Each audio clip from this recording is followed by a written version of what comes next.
All together please. ఆ రాత్రియే యెహోవా అతనికి ప్రత్యక్షమై, నేను నీ తండ్రి అయిన అబ్రహాము దేవుడు. అందరం కలిసి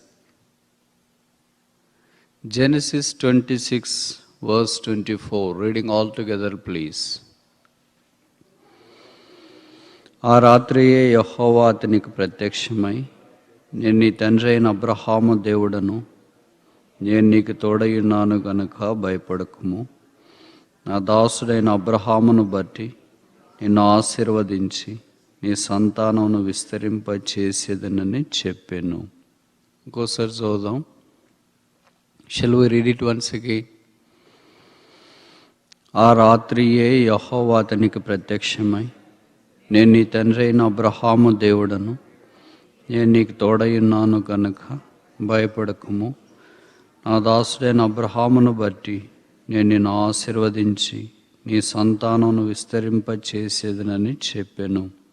మధ్య భాగము, నేను నీకు తోడయున్నాను గనక భయపడకము. Fear not, I am with you.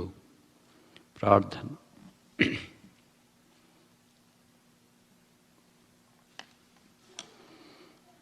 ప్రేమగల తండ్రి,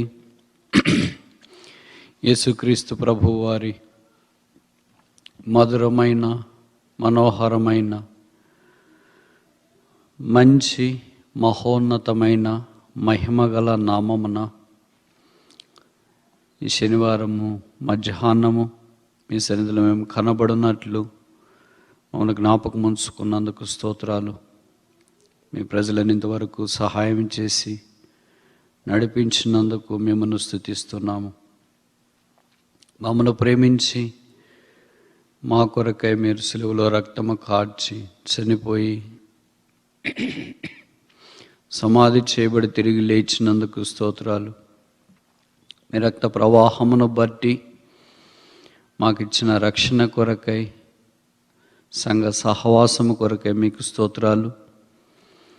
ఇక్కడ ఏర్పాటు చేసిన ఈ సంఘం యొక్క 4వ వార్షికోత్సవ సందర్భాన మీరు ఇచ్చిన అమూల్యమైన అంశమును కొరకై స్తోత్రాలు. నేను అడిగినాను మానవ హద్దుబాట్లలో మీరు మాకు పరిచర్య చేశారు. విన్ని మేలు పొందిన వారిని బట్టి స్తోత్రాలు. ఈ దినము కూడా మీ వాక్యము ద్వారా మాకు పరిచర్య చేయమని ప్రార్థిస్తున్నాం. పాటలతో మిమ్మల్ని ఆరాధించే అవకాశం ఇచ్చినందుకు స్తోత్రాలు. పిల్లలతో గడిపే సమయం కూడా ఆశీర్వాదకరంగా ఇచ్చి నన్ను మీ రక్తము చేత కడిగి పరిశుద్ధపరచు. మీ మాటలు నా నోట ఉంచుము. మా సమయాన్ని మీరు దీవించి పెట్టుము. చెదిరిపోయే తలంపులు, పరిస్థితుల నుండి తప్పించి సహాయం చేయము. యేసు ప్రభువు నామమున స్తుతించి ప్రార్థిస్తున్నాము తండ్రి, ఆమెన్.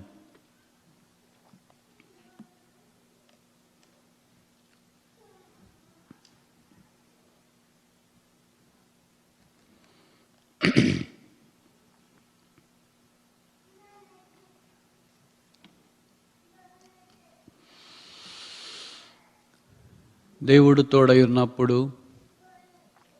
మనిషిని యొక్క భయము ఏ దారిన వచ్చిందో ఆ దారిన పరుగు పరుగున వెళుతుందంటానికి బైబిల్లో చెప్పబడిన అనేక వాక్యములో రుజువు, నిదర్శనం. నిన్నటి సాయంకాలము ఆది కాండములో భయపడకము, ఫియర్ నాట్ అనే మాటలు ఎలాగ వాడబడుతూ వచ్చినాయో దేవుడు వారిని కరుణించి భయము నుండి విడుదల చేసినాడో చూస్తూ వచ్చినాం. అందుకే దానికి ఒక పేరు పెట్టాం, the providence of God in fear. భయములో దేవుని యొక్క సదుపాయము. ఐజాక్ ఫియర్ నాట్, ఇస్సాకు భయపడొద్దు. ఈ అంశము బైబిల్ అంతా విస్తరించింది కనుక 3 సెషన్లు 3 వర్తమానాల్లో ముగించాలని అనుకోవడము అంత మంచిది కాదేమో. అయినా తప్పదు కనుక మొదట ఆదికాండం ఆరంభం కనుక ఆదికాండం టచ్ చేయాల్సిందే. అలాగ చూసాము.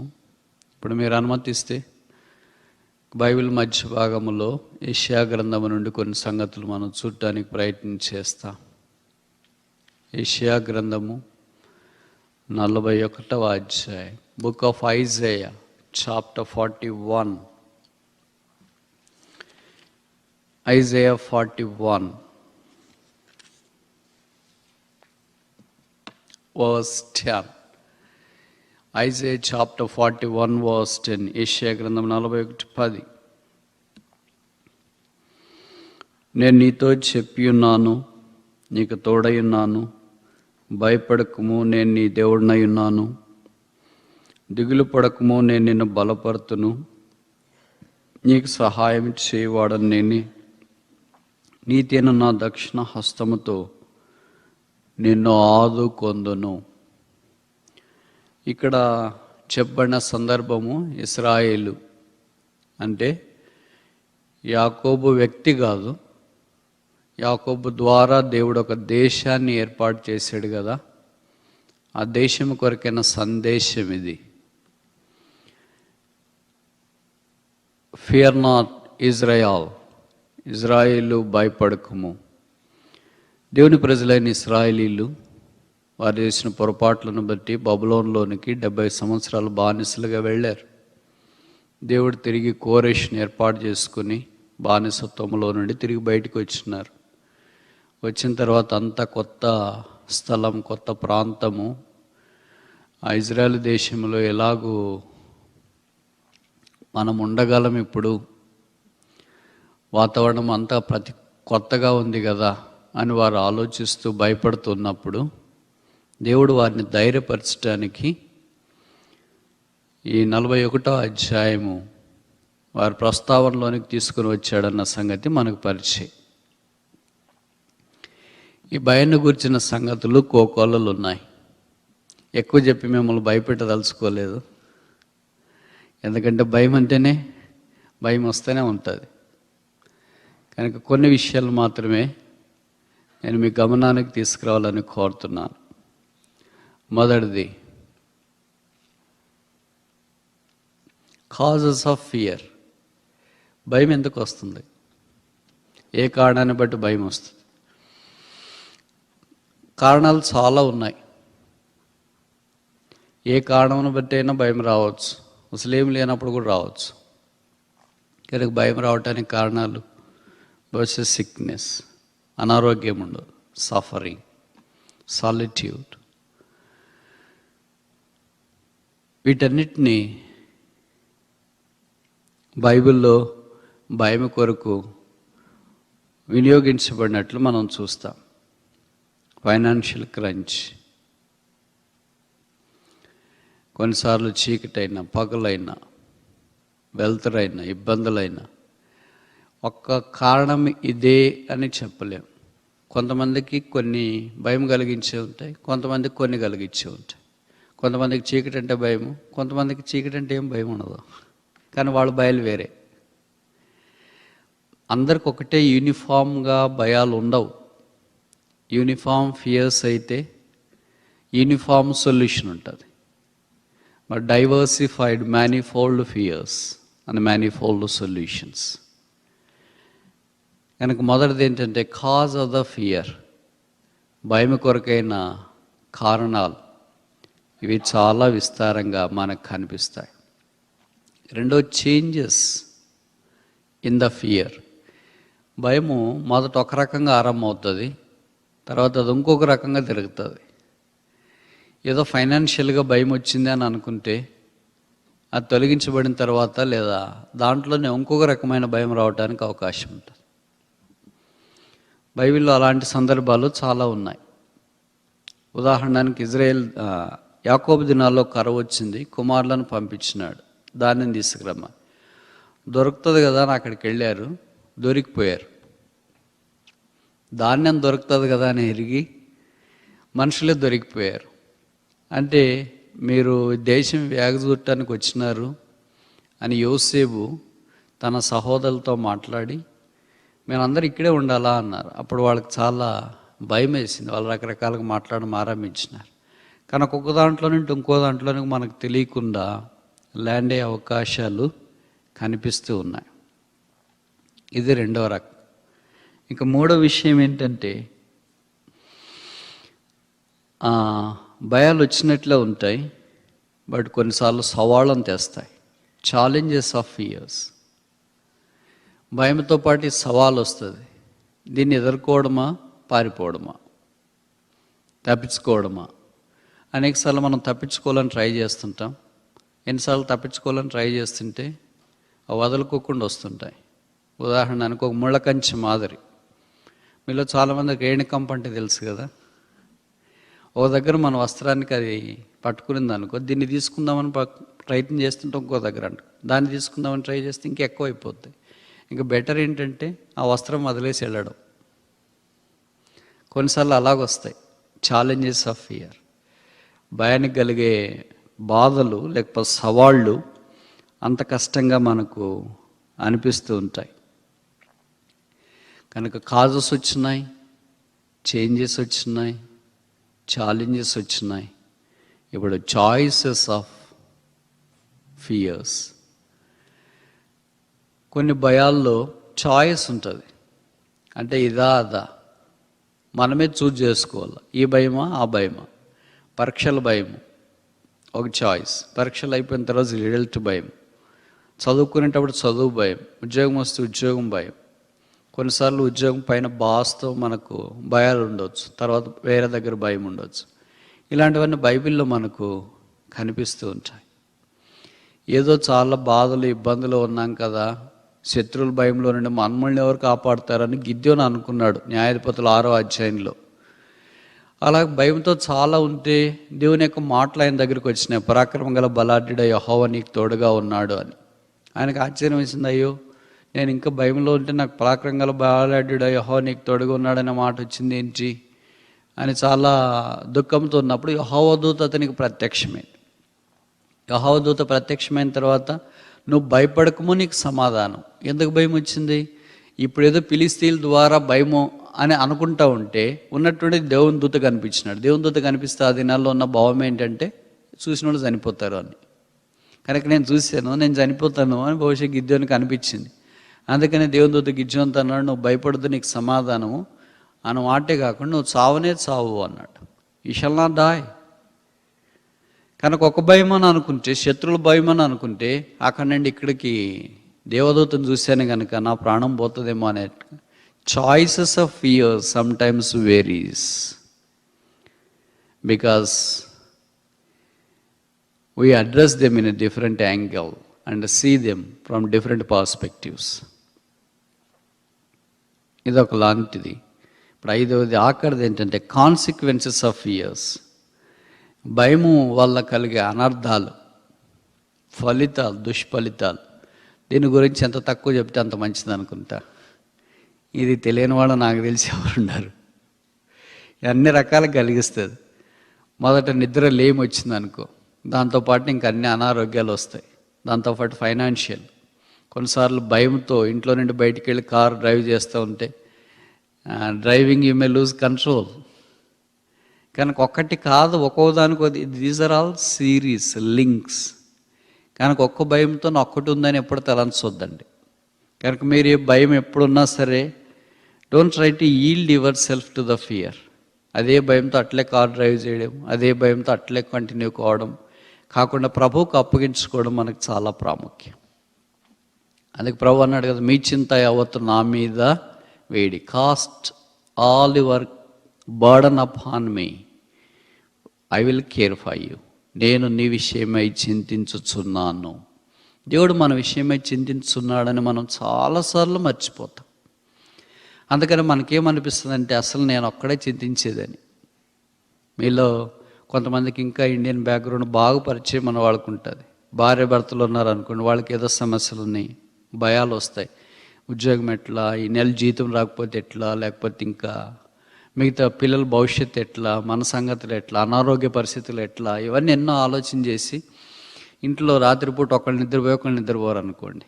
యూజువల్గా భర్తకి నిద్ర పడుతుంది, భార్యకి నిద్ర పట్టదు. ఎప్పుడో ఆమె ఉదయం లేచిన తర్వాత అంటారు, రాత్రి నిద్రపోయేవేంటి, కొద్దిగా నీకు స్పృహ ఉందా? ఇన్ని ఆలోచనలు, ఇంటి బాడికి ఎట్లా, పిల్లల భవిష్యత్తు ఎట్లా, చదువులు ఎట్లా, స్కూల్స్ రీఓపెన్ చేస్తున్నారు, దీని గురించి ఏమైనా నువ్వు ఆలోచించాలి కదా. నీకేం లేదు, తింటేనే నిద్ర వస్తుంది, ఇంక ఏం బాధలు, ఏం చింతలేని మనిషి నువ్వు అంటే మళ్ళీ వాళ్ళిద్దరికి పోట్లాట వస్తుంది. నిన్ను బట్టి నాకు ఇవన్నీ చింతలు, నువ్వు లేకపోయింటే ఇంత వచ్చినది కాదు. అది ఎక్కడో స్టార్ట్ అయింది చింత దగ్గర. ఇప్పుడు అందరు చింత ఒకే రకంగా చేయలేరు కదా. భార్య చేసినట్లు భర్త చేయలేడు, భర్త చేసినట్టు భార్య చేయలేదు. నీకేం స్పృహ లేదంటే నాకు కూడా స్పృహ ఉంది, నేను కూడా చాలా విషయాలు ఆలోచన చేస్తుంటాను. మరి ఆలోచన చేస్తున్నట్టే ఎప్పుడు చెప్పవేంటి, రియాక్ట్ కావడం ఏంటి, చెప్పేం లాభం ఉంది? ఇంకా నువ్వు ఎక్కువ బాధపడతావు కదా. మరి నేను చెప్తున్నాను కదా, నీకు బాధ తగ్గించుకోవడానికి చెప్తున్నావు. నేను చెప్తే నీకు బాధ వేస్తుంది, మళ్ళీ నాకు కూడా బాధ వేస్తుంది. కనుక ఇలాగన్నీ ప్రాబ్లమ్స్తో ఉన్న సమస్య పక్కదారి పడుతుంది. నీ వల్లే పిల్లలు ఇట్లా అయ్యారు, నీ వల్లే ఇట్లా అయింది ఇల్లు, నీ వల్లే సంసారం ఇట్లయింది, నీ వల్లే అప్పులు అయిపోయినాయి, నీ వల్లే ఇబ్బందులు అయిపోయినాయి. ఒకళ్ళనొకళ్ళు నేరారోపణ చేసుకోవడం, నిద్ర లేని రాత్రులు, అన్నం సరిగా ఉండదు, ఆ తర్వాత షుగర్ బీపీ ఎక్కువ కావడం, హాస్పిటల్కి పోవడం, దాని తర్వాత చివరి పాట.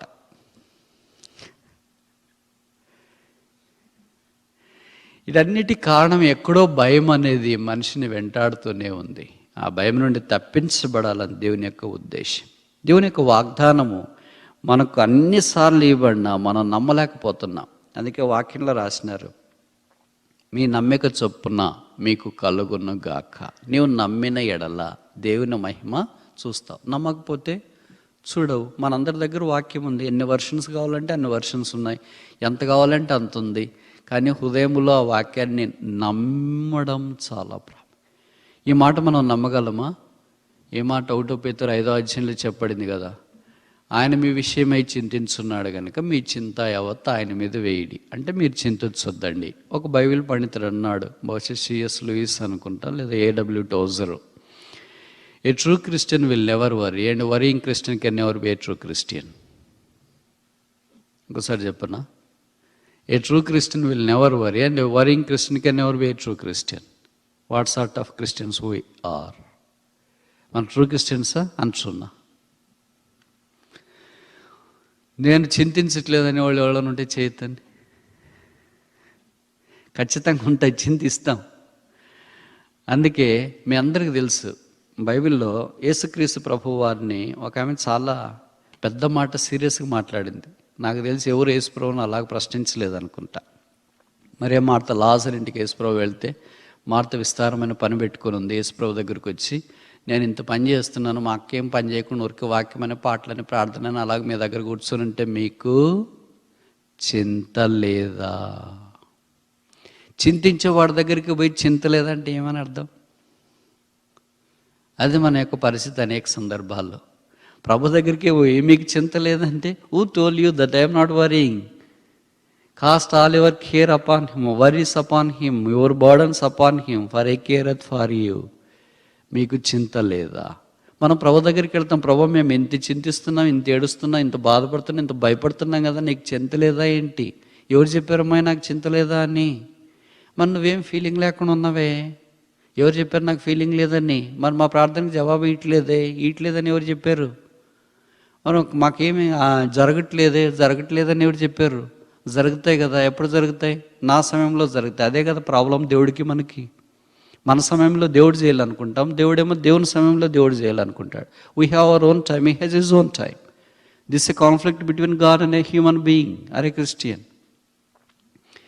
కనుక మన భారం ఆయన మీద మనం వేసినప్పుడు మనము చింతించడం తగ్గిస్తాం లేదా ఆపువేస్తాం. ఈ చింత మనల్ని మనము నష్టంలోనికి తీసుకునే కాన్సిక్వెన్సెస్ ఆఫ్ ఫియర్, భయం వల్ల కలిగే దుష్ఫలితాలతో చింత. అందుకే యేసు ప్రభు వారు ప్రసంగపు కొండ అంటే కొండ మీద ప్రసంగం చేస్తున్నప్పుడు, మీరు దీని విషయమే చింతించొద్దండి. ఏం తినాలా, ఏం కట్టుకోవాలా, ఏం తాగాల, దీని విషయం మీరు చింతిస్తున్నారు, మీరు చింతించొద్దండి అని అంటే మనకు దాని గురించి ఎక్కువ చింత. రేపు ఏం చేసుకోవాలా, ఏం బట్టలు వేసుకోవాలా, ఆ బట్టలు వేసుకునే దాంట్లో కొంతమంది పోట్లాడే వాళ్ళు ఉంటారు. ఆదివారం వచ్చేటప్పుడు, శనివారం వచ్చేటప్పుడు మందిరికి ఏంటి బట్టలు వేసుకోవాలంటే ఏదో ఒకటి వేసుకుంటా, ఏదో ఒకటి వేసుకోవాలంటే you have no dress conscience, you have no dress sense. Dress sense కంటే ముఖ్యంగా డివైన్ సెన్స్ చాలా ప్రాముఖ్యం. You have a dress sense but no divine sense. What is the use of having a dress sense at the expense of divine sense? I do not discourage people who have a dress sense, but encourage them to also keep guard the divine sense too. So we have to have first basically divine sense and then dress sense. మనం ఏదో ఒక dress వేసుకోవాలనుకున్నా, ఇది బాగాలేదులే ఇంకోటి వేసుకున్నా, అది బాగాలేదు ఇంకోటి వేసుకుని, ఇది బాగలేదు అది వేసుకుంది, ఇది అది వేసుకోవాలని మార్చి చూసేటప్పటికి ఒక అర్ధగంట అయిపోద్ది. అప్పుడు ఇద్దరికి మళ్ళీ పోట్లాట జరుగుతుంది. ఏదో ఒకటి వేసుకోమ్మా, ఏదో ఒకటి వేసుకోయా అని భార్య భర్తనాడు, భర్త భార్యనాడు, ఏంటి పట్టింపు లేదేంటి, అది ఇదని పోట్లాడుకోవడం. మళ్ళీ పోట్లాడి ఇక్కడ మందిరికి వచ్చినావు, యేసు నీ ప్రేమ ఎంతో మహనీయం అని సాధారణ అవుతుంటాడు. తెలుసులేంటి బట్టలు గ్యాలరీ. So strange. మరి వీళ్ళంతా బుద్ధిమంతులా బుద్ధిహీనులా? ఎవరు బుద్ధిమంతులు అంటే ఎవరు బుద్ధిహీనులు అంటే? అదే కొండ మీద ప్రసంగంలో యేసు ప్రభు వారు చెప్పారు, మత్తయి వార్త 7వ అధ్యాయంలో, ఈమె నా మాటలు విని వాటి చొప్పున చేయి ప్రతివాడు బండ మీద పునాది వేసుకున్న బుద్ధిమంతుని పోలింటాడు. మనం దేవుని వాక్యం వింటున్నాం చింతించకూడదని, కానీ నమ్మట్లే. అంటే దాని మీద మనం పునాది వేసుకోవట్లేదు. దేవుని వాక్యం అంటే మనకి ఇంట్రెస్ట్ కనుకనే ఇంతమంది వచ్చినాము. ఈరోజు వీకెండ్ అయినా దేవుని వాక్యం అంటే ఆసక్తి కనుకనే ఇంతమంది వచ్చినాము. ఈరోజు పరిస్థితులు భిన్నంగా ఉన్నా వచ్చినాం, వింటున్నాం, బాగానే ఉంది. వినేవాళ్ళు 2 రకాలు, బుద్ధిమంతుడు వింటున్నాడు, బుద్ధిహీనుడు వింటున్నాడు. అది ప్రాబ్లం ఇక్కడ. బుద్ధిమంతుడు ఒక్కడే వినేవాళ్ళు అయితే బాగుండేది. బుద్ధిహీనులు కూడా వాక్యం వింటున్నారు. మరి తేడా ఏంటి? బుద్ధిహీనులు నమ్మట్లేదు, వాళ్ళు ఇసుక మీద పునాది వేస్తున్నారు. బుద్ధిమంతుడు నమ్మి బండ మీద పునాది వేస్తున్నాడు. కనుక వర్షం వచ్చింది, వారదలు వచ్చినాయి అంటే భయాలు వచ్చినాయి, గాలిలు వచ్చినాయి, తుఫాన్లు వచ్చినాయి, దుఃఖం వచ్చింది, కన్నీరు వచ్చింది, వేదన వచ్చింది, శ్రమలు వచ్చినాయి, అన్ని అవమానాలు వచ్చినాయి, అన్నీ వచ్చి కొట్టేసిపోయినాయి. కానీ ఇల్లు ఎలాగుందంటే ఫ్రెష్గా ఉంటుంది, ఏం జరగనట్లు. మన కారు బాగా పాడైపోయింది, బయట పెట్టామనుకో, బాగా వర్షం పడిన తర్వాత ఒక గంట సేపు కొంచెం చూస్తే కారు ఎలాగ కనిపిస్తుంది? ఎలాగో మనం కడుక్కోలేం కనుక వర్షం కడిగిపోయింది. అలాగే మన జీవితాలు కొన్నిసార్లు మనం బాగా చేసుకోలేం కనుక దేవుడి పరిస్థితులన్నీ పంపించి మన జీవితాలను కడగటానికి ప్రయత్నం చేస్తుంటాడు. మరి మనం ఈ 2 రకాలైన మనుషులు బుద్ధిమంతులమా బుద్ధిహీనులమా? యేసుప్రభుని ఎదుర్కోవటానికి 10 మంది కన్యకలు వెళ్ళారు. నూనె తీసుకెళ్ళిన వాళ్ళు బుద్ధిమంతులు, నూనె లేకుండా వెళ్ళిన వారు, సిద్ధెల్లో నూనె లేకుండా వెళ్ళిన వారు బుద్ధిహీనులు. మరి మన సంగతి ఏంటి? కనుక బుద్ధిమంతులు అంటే ఎవరో ఎంత డబ్బులు సంపాదించిన వాళ్ళు, ఎన్ని మిలియన్స్ ఉన్నోళ్ళు, ఎన్ని బిలియన్స్ ఉన్నోళ్ళు, ప్రోగ్రామ్ రాసేవాళ్ళు, డెవలపర్సా, మేనేజర్సా, సిఇఓసా, అది కాదు ప్రాముఖ్యము. అది లోకంలో 60-70 ఏళ్ళు ఉంటుంది. ఆ తర్వాత దాని సంగతులు గతించిపోతాయి. ఇలాంటి సిఇఓస్ని, ఇలాంటి కంపెనీలు, ఇలాంటి మేనేజర్స్ని, ఇలాంటి డెవలపర్స్ని, ఇలాంటి ఇంజనీర్స్ని the world has witnessed a number of people. But the world was impacted by the people who stood for the Lord, receiving the word and willing to keep the word of God.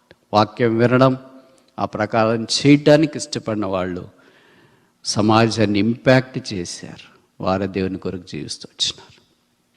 అదొక దేశం. ఆ దేశంలో ఒక రాజు ఉన్నాడు. ఓ రోజు మంత్రిని పిలిచినాడు. మంత్రి చిత్తం మహాప్రభు, మన దేశంలో సంచరించి ఒక 5 మంది బుద్ధిహీనులను ఎన్నుకొనిరా. ఇంకోసారి చెప్పండి, 5 మంది బుద్ధిహీనులను. Get 5 foolish people. రియల్లీ రాజు బుద్ధిహీనులు కావాలని ఎందుకంటాడు? King needs always wise people, not unwise. కానీ ఈయనకు అనుమానం వచ్చి రాజును ఇంకోసారి అడిగాడు, బుద్ధి ఫూలిష్ ఆర్ వైజ్? ఫూలిష్. ఎక్కడున్నారబ్బా అని బయటికి వెళ్ళాడు. వైజ్ పీపుల్ని అయితే తీసుకురావచ్చు, రాజు సంస్థానంలో బుద్ధిమంతులు కావాలా, బుద్ధిహీనులు ఎందుకు కావాలా? అలా బయటికి వెళ్తూ ఉంటే ఒకళ్ళు గుర్రం మీద బ్యాక్ ప్యాక్ వేసుకొని బాగా మన మీద ల్యాప్టాప్ గిప్టాప్ అన్నీ పెట్టేసుకొని వస్తున్నాడు. ఏంటి బాబు గుర్రం మీద వస్తున్నావు అంటే దిగేసాడు. బాగున్నారంటే బాగున్నాను మాటలు పెట్టాడు. కొద్దిసేపు అయిపోయిన తర్వాత అడిగాడు, ఏంటి గుర్రం మీదేనంటే నాదేనండి అని. మరి గుర్రం ఎక్కువ ల్యాప్టాప్ నువ్వే మోసుకొని ఉన్నావు ఏంటంటే, గుర్రానికి బరువు అవుతుంది కదండి, నేనే ఇప్పుడు ఎక్కువ బరువు అయిపోయాను, మళ్ళీ ల్యాప్టాప్ దానికి ఎందుకు బరువు కావాలని నేనే మోసుకొని గుర్రం మీద కూర్చున్నానండి. ఏమంటారు? మంత్రి అన్నాడు, కరెక్ట్, మంచి పనివాడు నువ్వు, భలే సూట్ అవుతావు మా రాజుగారికి, నీ అంత బుద్ధిహీనుడు ఎవరు లేరు, ఒక 1000 రూపాయలు ఇస్తే మా రాజుగారి దగ్గరికి వస్తావా? వచ్చేస్తానండి అన్నాడు.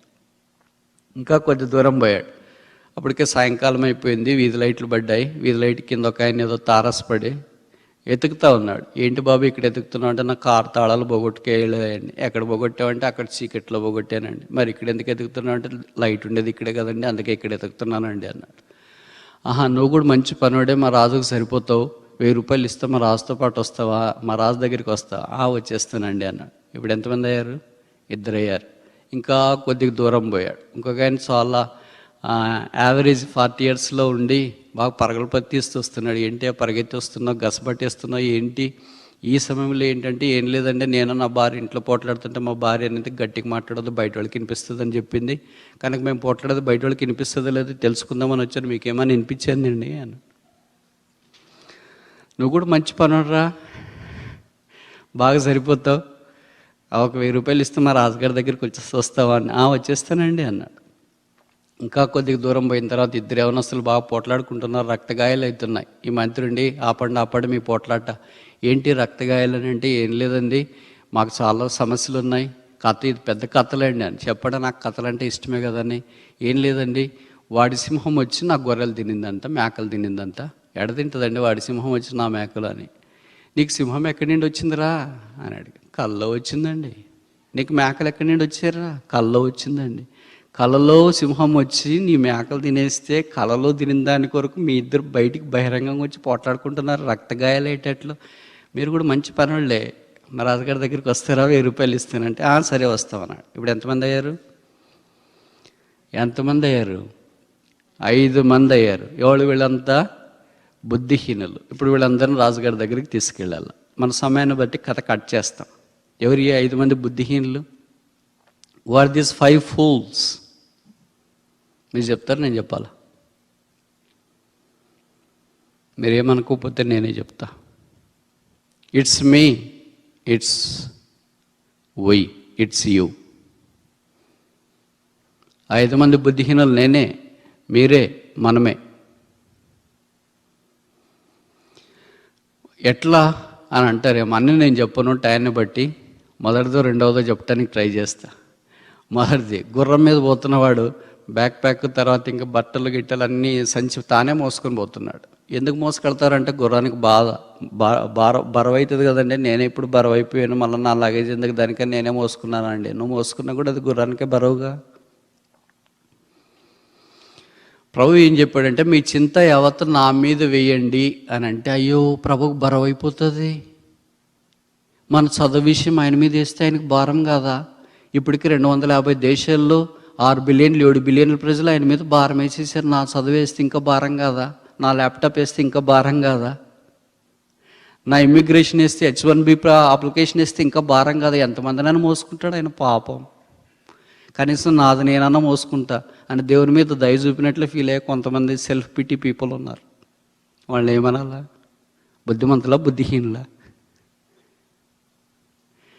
యేసు ప్రభువును మనం ఎరిగి రక్షించబడిన తర్వాత, ఆ రక్షణ రథాల మీద మనం ప్రయాణం చేస్తున్నప్పుడు ఆ యేసు ప్రభు మీద భారం వేయాలి కదా. మీ చింత యావత్తు నా మీద ఏంటి అని ఆయన అంటుంటే, మనం ఇంకా ప్రభువుకు భారం అవుతుందేమో, నా చింత ఆయన ఎక్కడ మోస్తాడు, నా బాయలు ఎక్కడ మోస్తాడు, నా ఇబ్బందులు ఎక్కడ మోస్తాడు, నా కష్టాలు ఎక్కడ మోస్తాడు, నాది నానే మోసుకుంటే సరిపోదా అన్నట్టుగా జీవిస్తూ ఉన్నా. Who is this fool other than me? Who is this fool other than you? Who is this fool other than why? The Bible says, cast your burden upon me, for I careth for you. ఆయన మన విషయమే చింతించున్నాడు కనుక మీ చింత యావత్తు ఆయన మీద వేయడి. వాక్యం వినడం ఒకవైపు, ఆ వాక్య ప్రకారం జీవించడానికి ప్రయత్నించడం, పూనుకోవడం, ప్రయాసపడ్డం ఇంకొక వైపు. వాక్యం వినేసి వెళ్ళిపోతున్నామా? వాక్య ప్రకారం జీవించడానికి ఇష్టపడుతున్నామా? బైబిల్లో రాయబడిన కీర్తనలో, ఆయన మా అనుదిన భారము భరించుచున్నాడు. అనుదినం ఎవరు భరిస్తారు మన భారం? కొంతమంది బ్రదర్స్ సిస్టర్స్ నాకు బాగా పరిచయం అని వాళ్ళని అడుగుతుంటే, యవనస్తుల్ని, బ్రదర్ మీరు సిస్టర్ని ఎట్లా భరిస్తున్నారు అంటే, ఆ మాట సిస్టర్ని కూడా అడగండి బ్రదర్ అంటారు. సిస్టర్ మీరు ఎట్లా భరిస్తున్నారంటే, తప్పదు కదన్నా, దేవుడు ఇచ్చాడు భరించాలి. మరి అలాగే యేసుప్రభు మనల్ని ఎట్లా భరిస్తాడు? సొంత భర్తే భరించలేడు, భార్య భరించలేదు, పిల్లలే భరించలేరు, ఇరుగు పొరుగు వారే భరించలేరు, ఆఫీసులే భరించలేరు. ఎవరు మనల్ని భరిస్తారు? ప్రభు తప్ప. ఎవరు మన భారం తీసివేస్తారు? ప్రభు తప్ప. ఎవరు మన భయం తొలగిస్తారు? ప్రభు తప్ప. కనుక దేవుని యొక్క వాక్యను మనం నమ్మటానికి ఇష్టపడినప్పుడు మన భయాలు తొలగిపోతాయి. ఆ మబ్బులన్నీ నీలి ఆకాశంలో కలిసిపోతాయి. చీకటి వెలుగవుతుంది, ఇరుకు విశాలమవుతుంది, పర్వతములు సమభూమిగా చేయబడతాయి, అడవి ఉల్లసిస్తుంది, ఏడ్పు సంతోషంగా మారుతుంది, దుఃఖము నవ్వుగా మారుతుంది, బాధలు కలలుగా మారుతాయి, ఎడారిలో సెలయేళ్ళు ప్రవహిస్తాయి. మీ దుఃఖ దినములో సమాప్తమవునుగాక. దేవుని నమ్ముదామా? దేవుని వాక్యం నమ్ముదామా? Fear not, I am with you. నేను మీతో కూడా ఉన్నాను, భయపడకూడి. ఏషియా దినాల్లో ఇశ్రాయేలీలైన ప్రజలు దేవుని యొక్క వాక్యం కొన్నిసార్లు నమ్మలేక మన వల్లే కుంటుతూ లేస్తూ వచ్చినారు. అందుకే దేవుడు ఏషియాను పంపించి 41వ అధ్యాయం 10 వచనములో జ్ఞాపం చేసిన మాటలు మనం చూస్తాం. క్రైస్తవ జీవితానికి ఈ 5 వరుసలు భయంలో ఉన్న మనకు 5 స్తంభాలు, 5 pillars to combat the fear. భయాన్ని ఓడించడానికి ఇది 5 స్తంభాలు. మొదటిది ఐజయా చాప్టర్ 41 వర్స్ 10. యెషయా గ్రంథం 41వ అధ్యాయం 10వ వచనం. నేను నీతో చెప్పి ఉన్నాను, నీకు తోడై ఉన్నాను. కనుక మొదటిది ఏంటంటే గాడ్ ఈజ్ విత్ అస్. దేవుడు మనకు తోడై ఉన్నాడు. దాని అర్థం ఏంటంటే we are not alone. No battle we fight by ourselves but because of the power of Jesus Christ. ఏ యుద్ధము మనమే వెళ్ళి పోరాడట్లేదు, యేసు ప్రభుని బట్టి పోరాడుతున్నాం. అందుకే దావీదు యుద్ధ భూమికి వెళ్ళినప్పుడు 1 సమూయేలు 17 అన్నాడు, ద బ్యాటిల్ బిలాంగెత్ అన్టు ద లార్డ్. యుద్ధము యెహోవాదే. ప్రభు మనతో పాటు ఉన్నాడు. పాత నిబంధన అంతా ఈ మాటలు ఎక్కువ మనకు కనిపిస్తాయి. God was with them. దేవుడు వారితో కూడా ఉండెను. ఇశ్రాయేలీయుల ముందు నడిచిన దైవము, ఇశ్రాయేలీయుల వెనక నడిచిన దైవం, 40 సంవత్సరాలు పగలు మేఘస్తంభం, రాత్రి అగ్నిస్తంభం వల్ల ఇశ్రాయేలుకు నడిచిన దైవం. ఇప్పుడు కొత్త నిబంధనలోనికి వచ్చిన తర్వాత సీన్ మారిపోయింది. ఏంటది? మత్తయి సువార్త 1వ అధ్యాయంలో మనం చూస్తాం. Is called Emmanuel. ఆయన పేరు Emmanuel. God is with us. దేవుడే మనతో ఉన్నాడు. దేవుడు పాత నిబంధన అంతట్లో ఆయా సందర్భాల్లో భక్తుల దగ్గరికి వచ్చేసి, నేను మీకు తోడైనాను, భయపడొద్దు, మీకు తోడైనాను, భయపడొద్దు, మీకు తోడైనాను, భయపడొద్దు అంటే వీళ్ళు అప్పటికి మాత్రం ఇన్స్టెంట్ కాఫీ మాదిరి చాలా చక్కగా ఉన్నారు, చాలా బాగున్నారు. తర్వాత మళ్ళీ పరిస్థితులు వచ్చిన వెంటనే మళ్ళీ భయపడ్డం, మళ్ళీ దేవుడు రావడం, మళ్ళీ భయపడ్డం, మళ్ళీ దేవుడు రావడం, మళ్ళీ భయపడ్డం, మళ్ళీ దేవుడు రావడం. ఇదంతా పాత నిబంధన అయిపోయింది. ఇప్పుడు కొత్త నిబంధనలోనికి వచ్చిన తర్వాత దేవుడు అనుకున్నాడు, ఈ మనిషి భయపడుకోకుండా ఉండట్లేదు, let me go my self all the way down to the earth. నేనే భూమి మీదకి వస్తా. ఏలైనగా మనకు ఒక శిశువు పుట్టాను, ఆయన కుమారుడుగా మనకు అనుగ్రహించబడిన, ఆయనకి యేసు అని పేరు పెట్టెదరు. భాషాంతరమున ఆయన ఇమ్మాన్యుయేలుగా పిలువబడుతున్నాడు. దేవుడు మనకు తోడు అనే అర్థము. God is with us. యేసు ప్రభు మానవుడిగా ఈ భూమి మీదకి వచ్చినాడు. ఇప్పుడు దేవుడు అంటే ఎక్కడో తోడుకున్నాడు కాదు, ఆయన భూమి మీద మనతో పాటు జన్మించినాడు, జీవించినాడు, మన కొరకై సాగిపోయాడు. కాలం సంపూర్ణమైనప్పుడు మనకు తోడుగా ఉండేటి కొరకే మన పాపాలన్నీ భరించడానికి శిలువ మీదకి వెళ్ళాడు. ఆయన తల మీద ముళ్ళ కిరీటం, చేతుల్లో మేకులు, ముఖం మీద ఉమ్మి, దేహమంతా కోడ దెబ్బలు, ప్రక్కలో బల్లెపోటు, దేహమంతా కోడాలతో చారలుగా లోతుగా దున్నారు. శిలువలో రక్తం కార్చాడు, చనిపోయాడు, సమాధి చేయబడ్డాడు, తిరిగి లేపబడ్డాడు. యేసుక్రీస్తు ప్రభు యొక్క రక్తమును బట్టి పాపాత్ముడైన మానవుడు పరిశుద్ధపరచబడి ఆశీర్వాదకరమైన రక్షణ భాగ్యంలోనికి ఉచితముగా తీసుకొని రాబడ్డాడు. Now God is with us. ఇప్పుడు దేవుడు మనతో పాటు ఉన్నాడు, ఎందుకంటే ఆయన మన కొరకే రక్షణ అనుగ్రహించిన ఇమ్మాన్యుయల్. యేసు ప్రభు దగ్గరికి వస్తేనే మళ్ళీ ఇమ్మాన్యుయల్ దగ్గరికి వస్తాం. మొదట యేసు అని పేరు రాసిన తర్వాత ఇమ్మాన్యుయల్ అని పేరు రాశారు మత్తయి సువార్త 1వ అధ్యాయంలో. అనగా రక్షణ పొందిన తర్వాత మాత్రమే దేవుడు మనకు తోడు. రక్షణ పొందిన వాళ్ళందరికీ దేవుడు మాకు కూడా తోడైనాడు అంటే కుదరదు. అలా you have no right to claim that promise because you are not born again. You have not received Jesus as your personal saviour. There is no way out that you can think that God is with you no matter who you are. నువ్వు ఎవరైనా కావచ్చు, ఇక్కడికి రెగ్యులర్గా వస్తుండొచ్చు, బాగా పాలు పొందుతుండొచ్చు, అన్ని పరిచయలు చేస్తుండొచ్చు, అన్ని కార్యక్రమాల్లో పాలు పొందుతుండొచ్చు. అరే బోర్న్ అగైన్, తిరిగి జన్మించినావా? పాపాలు క్షమించబడ్డాయి, జీవితం మార్చబడిందా? రక్షణ ఆనందం నీ హృదయంలోనికి పరిశుద్ధాత్మ దేవుడు తీసుకుని వచ్చినాడా? చెప్పన సఖ్యమును మహిమయుక్తమైన సంతోషం నీ హృదయాన్ని ఆవరించగలిగితే నీవు ధన్యుడవు, నీవు ధన్యురాలవు. అప్పుడు యేసు రక్తము ప్రతి పాపము నుండి మనల్ని కడిగి పోతులుగా చేసి నా అనుభవంలోనికి వచ్చిన ఇప్పుడు రక్షించబడిన తర్వాత, ఆయన మనం యేసుగా అంగీకరించిన తర్వాత, ఇప్పుడు రెండవదంటే ఆయన Immanuel, God is with us. ఇప్పుడు దేవుడు నాతో కూడా ఉన్నాడు. కనుక ఇది ఎంత భాగ్యము. ఒకవేళ భర్త, భార్య, పిల్లలు వాళ్ళతో ఉంటే వాళ్ళకి బలం ఉంటుందా లేదా? ఒకళ్ళే డ్రైవ్ చేస్తే ఎలాగుంటుంది? పక్కన భార్య కూర్చొని ఫోన్లో ఆ రూట్ పెట్టి అవి ఇవి హెల్ప్ చేస్తూ ఉంటే ఎలాగుంటుంది? నాకంటే మీకు బాగా తెలుసు. Specially driving you need help so much in developed countries like this. ఇండియాలోనైతే ఏదో పక్కన కూర్చుంటే ఆ మాటలు ఈ మాటలు చెప్పి మైండ్ డైవర్ట్ చేసి మళ్ళీ యాక్సిడెంట్లు అయితే అని భయం ఉంటుంది. కానీ ఇక్కడ మాత్రం అలాంటిది లేదు. You need some help. పిల్లలు, నీ కొడుకో నీ కూతురు ఎవరో ఒకరు పక్కన కూర్చున్నప్పుడు the way you drive is different. When you are all alone in the car, the way you drive is different. Is it not true? ఇది వాస్తవం కాదు. అదే వాస్తవమైనప్పుడు నీతో పాటు నీ బలహీనతలతో సమానమైన బలహీనత కలిగిన నీ భార్య, నీ కొడుకు, నీ భర్త, ఇరుగు పొరుగు వారు కూర్చున్నప్పుడే నీకు అంత బలం ఉంటే, సర్వలోకాన్ని సృష్టించిన దేవుడు, మహత్తుగల మాట చేసి సమస్తాన్ని నిర్వహిస్తున్న దేవుడు, భూపతులకు అధిపతి, ఆది సంభూతుడైన దేవుడు, దురవగాహన తేజస్సులో ఏ మనుషుడు నివసింపటానికి కూడా వీళ్ళని ఆ మహిమలో అమరత్వం కలిగిన ఆ యేసుక్రీస్తు ప్రభువారు పాపలమైన మనందరి కొరకే మానవుడిగా దిగి వచ్చి నేను మీతో కూడా ఉన్నాను అని అంటే మనం భయపడుతున్నామంటే ఏమనుకోవాలి మరి?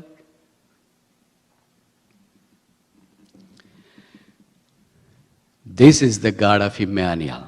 ఆయన ఇమ్మాన్యుయల్ దేవుడు. నేను నీకు తోడైనా. దేవుడు మనకు తోడలేకపోతే ఏమైంది? అది అసలు ఉన్నాడా అని మనం అనుకుంటాం. ఏం లేడు, మనం అన్ని ఇబ్బందుల్లో ఉన్నప్పుడు అంతా ఆయన మనం విడిచిపెట్టినట్లున్నాడా అని అనుకుంటాం. లేదు, దేవుడు మనకు తోడుగా మన ఇబ్బందుల్లో, కష్టాల్లో, దుఃఖాల్లో, కృంగదల్లో, వేదనలో తోడుగా ఉండకపోతే బహుశా ఇక్కడికి చాలామంది కనిపించిన వాళ్ళు కాదేమో. ఏమైండేది? కీర్తనలో రాశారు. Psalm 124 verses 1 and 2.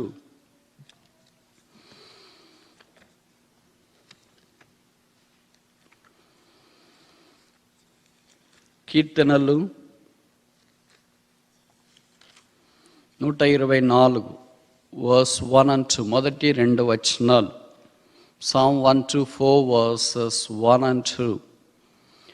మనుషులు మన మీదకి లేచినప్పుడు యెహోవా మనకు తోడై ఉందని ఎడల, వారి ఆగ్రహము మన పైన రగులుకొనినప్పుడు యెహోవా మనకు తోడై ఉందని ఎడల ఏమైందా? కింద రాశారు, వారు మనలను ప్రాణముతోనే మృంగివేసి యుందురు. తినివేయడం కాదు, మింగివేయడం వేరే. తినివేయడం వేరే, మింగివేయడం. తినిస్తే కనీసం ఎముకలన్నా మిగులుతాయి. మీకు తెలుసు కదా, తినే జంతువులు కొన్ని ఉంటాయి, మింగే జంతువులు కొన్ని ఉంటాయి. జంతువుల్ని రెండు రకాలుగా మనం అలా క్లాసిఫై చేస్తే, ఉదాహరణకి తినే జంతువు ఉందనుకో, సింహం. అది మింగుతుందే, తింటుందే? ఏదైనా ఒక లేడీ కనిపించింది, జింక కనిపించింది అనుకో, తింటుందా, మింగుతుందా? మేకపిల్ల కనిపించింది, గొర్రెపిల్ల కనిపించింది, తింటుందా, మింగుతుందా? తెలుసు, కానీ మీరు చెప్పట్లేదు. ఇంత చిన్నది మా అమెరికాలో ఉన్న మమ్మల్ని అడిగితే ఏమనుకున్నావు? We are all elite class working here as developers, system managers, engineers, senior managers, junior managers and what not. Okay, praise the Lord for all that, because we receive everything from God. Nothing we can boast of our selves. సింహము తింటుందని మనకు తెలుసు. అందుకే దానికి ఏదైనా ఒక జంతువు దొరికిందనుకో, జింక లాంటిది దొరికిందనుకో, అది ముఖ్యమైన భాగాలు మాత్రమే తింటుంది. లైన్ షేర్ అంటాం దాన్ని. ఏదో మనం ఇంగ్లీష్లో మాట్లాడేటప్పుడు line share ministry was done by so and so brother అంటే అర్థం ఏంటి? చాలా పరిచయం ఆయనే చేసాడు అని అర్థం. అంటే ఇంపార్టెంట్. గుండె, తర్వాత ఇవన్నీ ఐటమ్స్ ఉంటాయి కదా కొన్ని, అవన్నీ తినేస్తుంది. ఈ తల, కాళ్ళు, మొండెము ఇలాంటి భాగాలన్నీ వదిలేస్తుంది. That's called lion share. తినేసి వదిలేసి వెళ్ళిపోతుంది. అయితే రెప్టైల్స్ జాతి ఒకటి ఉంటుంది, పాముల జాతి. ఉదాహరణకి బల్లి, తొండ, సర్పము, కొండ సిల్వ. దానికి పేరు బాగానే ఉంది, కానీ కొండ అనేది తీసేస్తే బాగుండేది. ఏమని పేరు? సిలువ. ఇప్పుడు దానికి ముందు కొండ అనేది పెట్టుకునేది. కొండ సిలువ అని పెట్టుకునేటప్పటికి మేకలు కనిపించిన ఏం కనిపించిన అది ఏం చేస్తుంది? మింగేస్తుంది. మింగేసిన తర్వాత కదలుతుందా? కదలదు. దాన్ని ఎవరో ఒకళ్ళు చంపేదాకా ఇంకా అది అలాగే ఉంటారు. కనుక ఇక్కడ మనం చూస్తాం మనుషులు ఎలాంటి వాళ్ళు అంటే తినేసేవాళ్ళు కాదు, మింగేసేవాళ్ళు. యెహోవా మనకు తోడై ఉండని ఎడల్లా తినేస్తే ఏదైనా కొద్దిగా భాగమన్నా మిగులుతుంది. ఆ కాలో చెయ్యో అది ఇది మిగిలితే ఓహో ఇక్కడ దూడ చనిపోయింది అందుకే సింహాలు వచ్చేసినాయి, లేదా సింహాలు వచ్చినాయి కనుక దూడను చంపేసినాయి, సింహాలు వచ్చినాయి కనుక లేడీ చనిపోయింది, సింహాలు వచ్చినాయి కనుక ఏదో గొర్రె చనిపోయింది అని మనము ఆ మిగిలిన భాగాలను బట్టి గుర్తుపట్టడానికి అవకాశం ఉండదు. మింగేస్తే there is no evidence, no traces are left out to identify and recognize what happened right over there. కనుక దేవుడు మనకు తోడై ఉండని ఎడల ప్రజలు మనల్ని అలాగే ఏం చేసింటారు? మృంగి వేసింటారంట. So sad. కానీ ఈ దినాన మృంగి వేయబడకుండా దేవుని సన్నిధిలో ఇలా కూర్చుని ఉన్నామంటే మీ సంగతి ఏమో కానీ నా సంగతి it's absolutely true and 100% true. మింగివేయటానికి సర్పాల వలె మనుషులంతా చేరి వచ్చిన రకరకాల మనుషులు. యెహోవా మనకు తోడై ఉన్నాడు. అందుకని మృంగివేయబడకుండా మనం కాపాడబడుతూ వచ్చిన. అందుకే దీనికి మనం ఒక పేరు పెడదామా? ద వర్డ్ ఆఫ్ కంఫర్ట్, ఆదరణకరమైన మాట. ఐజైయా చాప్టర్ 41:10, నేను నీతో చెప్పి ఉన్నాను, నీకు తోడై ఉన్నాను. Word of comfort. This is pillar number 1. ఇప్పుడు రెండవ పిల్లర్ నంబర్ 2, ఐజైయా 41:10, భయపడకుము, నేను నీ దేవుడనై ఉన్నాను. తోడై ఉండడం పై వచనం. కింద వచనం fear not, I am thy God. A word of companionship. There is a person travelling with us all through our life. మనతో పాటు చివరి దాకా వచ్చే దేవుడు ఉన్నాడు, ఒక వ్యక్తి ఉన్నాడు. సాధారణంగా లోకంలో ఉన్నవాళ్ళు, ఆఫీస్లో ఉన్నవాళ్ళు, ఫ్రెండ్షిప్ చేస్తున్న వాళ్ళు అలాగే అనిపిస్తారు. క్లాస్లో అంతా చాలా రకాలుగా మనం అనుకుంటాం క్లాస్ అంతా మనమే ఉండిపోవాలి, 4 ఏళ్ళు బీటెక్లో ఫ్రెండ్షిప్ ఉండాలి, దాని తర్వాత ఫ్రెండ్షిప్, దాని తర్వాత ఫ్రెండ్షిప్, తర్వాత వాట్సాప్ గ్రూపు, దాని తర్వాత ఎక్కడో పోయింటారు, మనకే తెలియదు వాళ్ళు ఎక్కడికి వెళ్ళారు. కొంతమంది మనకు అలాగ పరిచయం ఉన్నారు. మనం చదువుకునేటప్పుడు హై స్కూల్లో కానీ కాలేజెస్లో కానీ మనం చాలామందిని అనుకున్నాం, అబ్బా మనం చాలా డీప్ ఫ్రెండ్స్గా ఉన్నాం కదా, థిక్ ఫ్రెండ్స్గా ఉన్నాం కదా, we should not be thin friends anyway. ఎప్పుడు మనం అలా కాకూడదు, ఖచ్చితంగా కలిసి ఉండాలి, ఎక్కడున్నా మాట్లాడుతుండాలి, ఎక్కడున్నా ఈమెయిల్తో టచ్ ఉండాలి, ఎక్కడున్నా అనుకుంటాం. దాని తర్వాత కొన్ని రోజులకి మనకు తెలియకుండా ఎవాపరేట్ అయిపోద్ది. అయితే here is a person call God. అందుకే 48వ కీర్తన 14వ వచనంలో చెప్పబడింది, ఈ దేవుడు సదాకాలం మనకు దేవుడై ఉన్నాడు. ఎప్పటిదాకా నడిపిస్తాడంట? కోర్స్ అయిపోయేదాకనా, చదువు అయిపోయేదాకనా, H1B అయిపోయేదాకనా, ఉద్యోగం అయిపోయేదాకనా, పెళ్ళి అయిపోయేదాకనా, పిల్లలు అయిపోయేదాకనా, ఎప్పటిదాకా నడిపిస్తాడని రాయబడింది? మరణము వరకు ఆయన మనల్ని నడిపించు. కనుక this is the God, a true companion that leads us all the way down to our life. మన జీవితం అంతటి దాకా మనల్ని నడిపించే దేవుడు మనతో పాటు ఉన్నాడు. Fear not, there is a companion. మనతో నడిచే దేవుడు ఉన్నాడు. ఆ దేవుడు మనుష్యుడు కాడు అబద్ధం ఆడటానికి. ఆ దేవుడు మనుష్యుడు కాడు మోసం చేయటానికి. ఆ దేవుడు మనుష్యుడు కాదు స్వార్థంగా ఉండటానికి. ఆ దేవుడు మనుష్యుడు కాదు దగ చేయటానికి. ఆ దేవుడు మనుష్యుడు కాదు ఈర్ష్య చూపించటానికి. ఆ దేవుడు మనుష్యుడు కాదు కోపం చూపించటానికి. ఆ దేవుడు మనుష్యుడు కాదు నష్టం చేయటానికి. ఆ దేవుడు మనుష్యుడు కాదు శాపం తీసుకురావటానికి. ఆ దేవుడు దేవుడు. కనుక దేవుడు తన అనాదికాల సంకల్పాన్ని బట్టి, ఏర్పాటును బట్టి మనల్ని తన కొరకైన జనముగా చేసుకున్నాడు. అందుకే దేవుడు అనే మాట, అనే వ్యక్తి, అనే జీవితం మనకెంతో జీవితాలకు అవసరం. అందుకే మీకు తెలుసు కదా, బైబిల్లో కూడా మొదటి పుస్తకం 1వ అధ్యాయం 1వ వచనం, ఇన్ ద బిగినింగ్ గాడ్, ఆది యందు దేవుడు. ఇన్ ద బిగినింగ్ డాడ్ అని లేదు, ఇన్ ద బిగినింగ్ మామ్ అని లేదు, in the beginning pastor, in the beginning singer, in the beginning musician, in the beginning speaker, in the beginning evangelist, in the beginning healer, in the beginning miracle worker అని ఏం లేదు అక్కడ బైబిల్లో. అలాగుంటే అలాగ వెళ్ళిపోవచ్చు. But in the beginning, who was there in the beginning? It was God. అందుకే అది ప్రభువారు. అందుకే ప్రకటన 1వ అధ్యాయంలో చెప్పబడింది, యేసు ప్రభు అన్నాడు, నేను మృతుడనైతిని కానీ సదాకాలము జీవిస్తున్నాను. I'm the first and the last. నేను మొదటి వాడును కడపటి వాడను, ఆల్ఫా ఒమేగా, ఆది అంతము. So this God existed before we were born, this God will exist after we died too. ఈ దేవుడు ఎప్పుడో మధ్యలో వచ్చినోడు కాదు. కొంతమంది అనుకుంటారు మధ్యలో వచ్చిందని. మధ్యలో వచ్చింది దేవుడు కాదు, నువ్వు.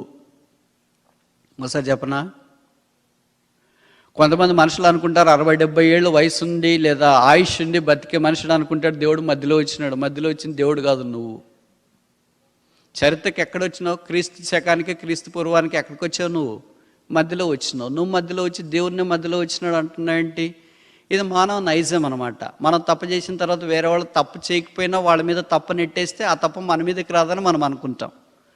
అందుకనే వేరే వాళ్ళు మాట్లాడక మునిపే మనం అనుకుంటాం ఏంటంటే మీరు కనిపించలేదని. మనము అడుగుతారేమో వేరే వాళ్ళు, అంటే వాళ్ళే మనం అడుగుతారు ఏంటంటే ఈ మధ్యలో కనిపించట్లేదేంటి, నేనే మిమ్మల్ని అడుగుదాం అనుకున్నా. లేదులేండి, మిమ్మల్ని నేను అసలు చూడలేకపోయాను, అందుకనే మిమ్మల్ని అడుగుతున్నాను అని. ఎందుకంటే అది మనం వాళ్ళ మీద వేసేయచ్చు, నెట్టేయచ్చు, తోసేయచ్చు. మనకి అంత this is by default. We acquired this nature in DNA. You cannot decode it. DNAలో ఉన్న ఈ విషయాన్ని మనం ఏం డీకోడ్ చేయలేము. కనుక అలాగే దేవుడి దగ్గరికి మనం వచ్చేటప్పటికి, దేవుడు నువ్వు మధ్యలో వచ్చినావు నాయనా. ఏదో 60-70 ఏళ్ళు ఉన్న తర్వాత 70 ఏళ్ళు ఉంటావు, అధిక బలం ఉంటే 80 ఏళ్ళు ఉంటావు. ఆ తర్వాత నువ్వు గాలి వల్లే నీటి వల్లే ఎగిరిపోతావు, పుష్పం వల్లే రాలిపోతావు, తర్వాత భూమిలో గెలిచిపోతావు. అసలు నీ రూపము ఏమీ నీకు కనిపించదంటే దేవుడు మాట్లాడుతుంటే వీళ్ళేం చెప్తున్నాడంటే దేవుడి దగ్గరికి వచ్చి కాదులేండి మీరే మధ్యలో వచ్చినారు. ఎంత వినూత్నంగా మనిషిని యొక్క లాజిక్ పనిచేస్తుంది. కనుక 2 పిల్లర్స్ ఇప్పుడు మనం చూస్తున్నాం. మొదటి స్తంభం ఏంటి? నేను నీకు తోడయ్యున్నాను, వర్డ్ ఆఫ్ కంఫర్ట్. రెండో స్తంభం ఏంటి? భయపడకము, నేను నీ దేవుడినై ఉన్నాను, వర్డ్ ఆఫ్ కంపానియన్షిప్. మూడో స్తంభం ఏంటి? ఐజైయా చాప్టర్ 41:10, యెషయా 41:10.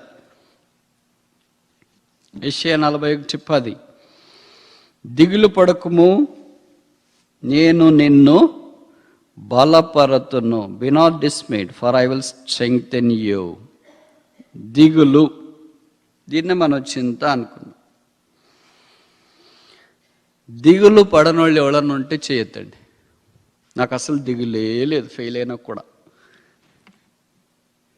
జీతం రాకపోయినా నాకు దిగులే లేదు, నన్ను వాడుకోకపోయినా నాకు దిగులే లేదు, నాకు భోజనం లేకపోయినా దిగులేదు, బట్టలు లేకపోయినా దిగులేదు, ఇల్లు లేకపోయినా దిగులేదు, కారు లేకపోయినా దిగులేదు. ఎవడన్నా ఉన్నారు అలాంటి వాళ్ళు? ఎవరు ఉండరు. దిగులుగానే మిగిలిపోతుంది. కొన్నిసార్లు దిగులు దివాళీ స్థితిలోనికి మనల్ని తీసుకుని వెళ్తుంది. మరి అందుకనే ప్రభు అంటున్నాడు మీరు దిగులు పడొద్దండి. అంటే అర్థం ఏంటి? మనం దిగులు పడుతున్నామనేగా. భయపడొద్దు అంటే అర్థం ఏంటి? మనం భయపడుతున్నామనే కదా. కనుక ఇవన్నీ మనం లేదు అని అనుకున్నా కూడా మనం చేసేవే అని వాక్యంలో రాశారు. నేనేం దిగులు పడట్లేదు ప్రభు అని దేవుడి దగ్గరికి వస్తే వాక్యంలో రాశారు కదా దిగులు పడొద్దండి అని. అందుకని మనం దిగులు పడుతున్నాం కనుక మనల్ని బలపరిచే దేవుడు అన్నాడు. This a pillar of confidence. మనల్ని బలహీనపరిచే వాళ్ళు ఎవరున్నారు? మనుషులు. మనల్ని బలపరిచేది ఒకే ఒక వ్యక్తి, ఆయన పేరే దేవుడు. దేవుని వాక్యం మనల్ని ఏం చేస్తుంది? బలపరుస్తుంది. అందుకే అపోస్తలుడైన పౌలు తిమోతితో అన్నాడు, నా కుమారుడా క్రీస్తు యేసునందున్న కృపచేత నీవు బలవంతుడు, be strong in the Lord. దానియేలు 11:32లో చెప్పబడింది, తమ దేవుని ఎరుగువారు బలం కలిగి గొప్ప కార్యములు చేతురు. మనం బలహీనంగా ఎందుకున్నాం? పాపాన్ని బట్టి.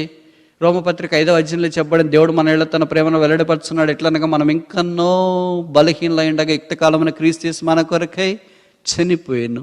ఈ బలహీనమైన మానవుని దేవుడు ఏం చేయాలని కోరుతున్నాడు అంటే బలపరచాలని కోరుతున్నాడు. అందుకే అపోస్తలుడైన పౌలు లాంటి వాడు ఏమంటాడు? నన్ను బలపరచు వాని యందు నేను సమస్తం చేయగలను. ప్రభు ఇప్పుడు ఏం చెప్తున్నాడు? ఐ విల్ స్ట్రెంగ్థెన్ ది, నేను నిన్ను బలపరుస్తా. I can do all things that in him that strengtheneth me. నన్ను బలపరచువాడు ఆయనలో నేను సమస్తము చేయగలను. కనుక ప్రభు అంటున్నాడు దిగులు పడొద్దు, be not dismayed for I will strengthen thee. అంటే మనకు బలం అవసరము. దేనికి? దిగులు పడుకోకుండా ఉండటానికి. దిగులు పడుతున్నామంటే అర్థం ఏంటి? బలం తక్కువైంది అని అర్థం. అంటే ఏంటి? బలహీనంగా ఉన్నాము అని అర్థం. ఇప్పుడు బలహీనంగా ఉన్న వాళ్ళకి ఏం కావాలా? బలం కావాలి. అంటే బలహీనంగా ఉన్న వాళ్ళకి కదా మనకి విటమిన్స్, ప్రోటీన్స్, హైడ్రోకార్బన్స్ అన్నీ కావాల్సిండేది. బలంగా ఉన్నాడు పుష్టికి 6 ప్యాక్ 4 ప్యాక్ ఉన్న వాళ్ళ దగ్గరికి వెళ్ళి ఒక గ్లాస్ మిల్క్ తాగుతారా? రాగి జావ తాగుతారా, గంజి తాగుతారా అంటే ఎందుకు నాకు? ఈయన రాగి జావ గంజి తాగే స్టేజ్ అంతా దాటిపోయాడు. ఇప్పుడు ఓన్లీ అబ్రహామే, ఇప్పుడు ఓన్లీ ఇస్సాకే, ఇప్పుడు ఓన్లీ పేతురే, ఇప్పుడు ఓన్లీ యోనానే. ఆ స్టేజ్కి వెళ్ళాడు. అందుకే అపోస్తలుడైన పౌలు అంటాడు కదా, మీరు మాంసం తినవారే, బలమైన ఆహారం తినవలసిన వారే ఇండి, ఇంకా పాలు ఇలాంటి వాటిని మీరు ఆపేక్షిస్తున్నారు ఏంటి అని. కనుక స్టేజ్ దాటిపోయింది. మనం ఏ స్టేజ్లో ఉన్నామంటే ఇంకా ఇదే స్టేజ్లో ఉంటాం. ఇంకా పాలు తాగడము, ఇంకా జావ తాగడం, ఇంకా అదేంటి నవధాన్యాల జావ తాగడం, ఇంకా జావలోనే ఉన్నాము. When we go over there, ఆత్మ సంబంధమైన స్థానంలోనికి ఇంకా ఎప్పుడు వెళతాము? ఆ బలవర్ధకమైన యేసుక్రీస్తు ప్రభుని గురించి ఇంకెప్పుడు మనం తిని సంతోషించగలము? దేవుని యొక్క వాక్యం మనకు బోధించేది ఏంటంటే దిగులు పడొద్దు. ఈ మాటలు ఎవడని చెప్తారండి? ఒకవేళ మన దగ్గర ఉన్న పరిచయమైన తల్లిదండ్రులు, ఇరుగు పొరుగు వారు వచ్చి ఏదైనా మన దిగులుతో ఉన్న భర్త అయినా భార్య అయినా ఏం దిగులు పడొద్దు, ప్రభు సాయం చేస్తాడని చెప్పొచ్చు. కానీ మన భయం మనకే ఉంటుంది. మనం మాట చెప్పిన తర్వాత మనం చెప్పాం కానీ అబ్బో ఏమన్నైతే ఎట్లా, అది ఎట్టయితే ఇట్టా, మనకేం చేత కాదు కదా, మనం హెల్ప్ చేయలేం కదా అనుకుంటా. హెల్ప్ చేయని నువ్వే, చేతగాని నువ్వే, ఏ విషయంలో సహాయపడని నువ్వే దిగులు పడొద్దని ఇతరులను ఆదరించడానికి పూనుకోగలిగితే, సమస్తాన్ని నిర్వహిస్తున్న దేవుడు, సమస్తానికి ఆధిపత్యమైన దేవుడు, భూమి నాది ఆకాశం నాదని సెలవిచ్చిన దేవుడు, అందరికీ ప్రభు అయిన ఉన్నానని సెలవిచ్చిన ఆ దేవుడు చెప్తున్నాడు దిగులు పడొద్దు అని. అయినా మనం ఏం చేస్తున్నాం అంటే దిగులు పడుతున్నాం అంటే ఆయన మాట నమ్మట్లేదు అని అర్థం. అందుకని ఇప్పుడు ప్రవక్త ద్వారా ఏం జ్ఞాపం చేస్తున్నాడంటే దిగులు పడొద్దు. Word of confidence, pillar of confidence, ధైర్యంగా ఉండే ఈ స్తంభాన్ని దేవుడు మనకు నేర్పిస్తూ ఉన్నాడు. 4వ చూస్తామా? Isaiah chapter 41 verse 10. యెషయా 41:10. యెషయా 41:10. నీకు సహాయము చేయవాడను నేనే, సహాయము చేయవాడని నేనే. మరి నేను దిగులు పడతా ఉంటే నన్ను దిగులు పడొద్దని చెప్పావు. మరి ఇప్పుడు నాకేం కావాలా? ఏం కావాలా? సహాయం. ఈ సహాయం ఎక్కడి నుండి వస్తుంది? పరలోకం నుండే మనకి సహాయం. అందుకే కొండల తట్ట నా కన్నులెచ్చున్నా, నాకు సహాయం ఎక్కడ నుండి వచ్చును? ఎక్కడి నుండి వస్తుంది? భూమి ఆకాశంలో కలుగజేసిన యెహోవా యొద్ద నుండే నాకు సహాయము కలుగును. కనుక my help cometh from God. దేవుడు మనకు సహాయం చేస్తే ఏ నరుని యొక్క సహాయం కంటే ఆ దేవుని యొక్క సహాయం అత్యధికంగా ఉంటుందన్న సంగతి వాస్తవం.